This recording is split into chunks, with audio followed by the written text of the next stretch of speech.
After a highly regrettable and unfortunate video and photos of me laughing with an MP called Osoro were shared online, a lot of people have messaged me asking me to clarify whether I'm still with the people or I've joined government. One, I have not worked with this government. I've gotten a lot of offers and I've been approached many times ever since we started our protests, and my answer has always been very consistent. I'm not interested in working with this government as long as it keeps on murdering our people. That photo was taken by a lady legislator who was with Osoro. I was going to a members club that I go to often, and that's when I met him for the first time. But we realized that we go to the same church, and I told him what I think about how rogue and how silly they run the government, and that's what that was about. I have not been bought. For the people who are asking me if I've gone silent, it's not that I've gone silent, it's just that now the work that we're doing is not on a public scale. I'm no longer taking media interviews as I used to, and we are no longer going to the streets. So the work that I'm doing, you can find it on my profile. It's very community based, and we are working with coalition of leaders who were birthed from the streets. I have nothing to do with that man.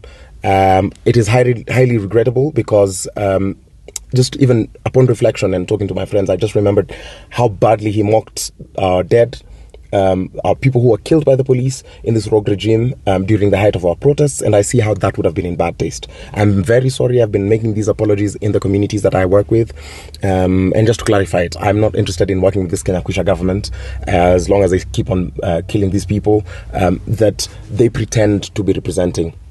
But please keep on. I think I'm grateful that we're doing this civic education work together. Keep on supporting the voices of the people who are doing well to unearth these things, but also plug into your community. This work cannot be done by an individual. We cannot peg it on one person to do it. Let's come up together. If you're interested in knowing the work that we're doing, just keep on amplifying our voices and follow us online. There's a lot of work that we're doing at community level, because this change cannot come from an individual alone doing all the work. Yet again, and this is particularly tailored for the online community, because in the communities that I work for, I make this apology and this clarification all the damn time, because as an individual, I meet a lot of people, and I have photos with a lot of these politicians. Some of them take them for very sinister motives, and some of them, for whatever reasons, they take it. But I am in no way working with any politician who's affiliated to this government.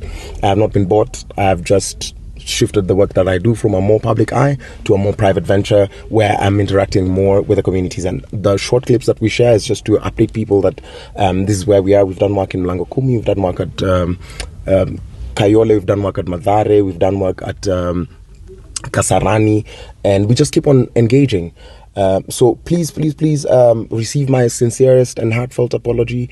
I hope this suffices and helps to clear the air that I am still very much with the people, and this fight must go on. Let us not buy into the gimmicks and theatrics of this government, of people lying to us now that because they want to impeach Rigathi Gachagua, that is our problem. We don't care. They should impeach him. They should impeach Ruto as well. We don't like all of them should just impeach each other and go home. We don't care about this government because it does not care about us.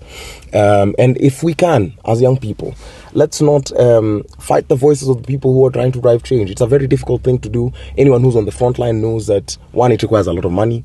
Two, it requires a lot of sacrifice of time and resources. But we keep on doing it regardless. So I hope that we continue engaging. I hope that we continue wanting better for our country. And I hope that in this quest, if we do not get a bullet revolution, a revolution that's birthed on the streets, that we are preparing ourselves adequately to get a ballot revolution in 2027. That means we need to take up IDs, we need to follow up that IEBC story, but also not let these tribal gimmicks by politicians confuse us. Them trying to bring up this whole Rigiji story while we know Adani is going through with the deals for the airports. We know that SHIF is still being constituted, and all these kinds of illegal things that they're doing. I felt that it was important for me to do this as a clarification. And let's stay, man. Our theme has always been one: Ruto must go. All his cronies, all the corrupt people, and that's what this means. All the corrupt people in government, all the things that we continue to unearth, that they must go together. We do not care at TCGO that now you want to divide us along tribal lines. That is not going to happen. That's not what we fought for. When we were in the streets, our theme was very simple. We are fearless. We are tribeless. We're fearless. We're tribeless because tribes have been used to divide us. When we said we were leaderless, it's because the leaders have always tried to pass an agenda that's not for the people. And when we said we were partyless, it's because the parties have always used to divide us along tribal lines. Right now, we're having a conversation about forming parties, and I encourage as many of you and as many of us to join these parties, or even go ahead and form those parties. Go ahead and convince us. If they are parties with the right ideology, we are going to join them, and we're going to drive this Kenya forward.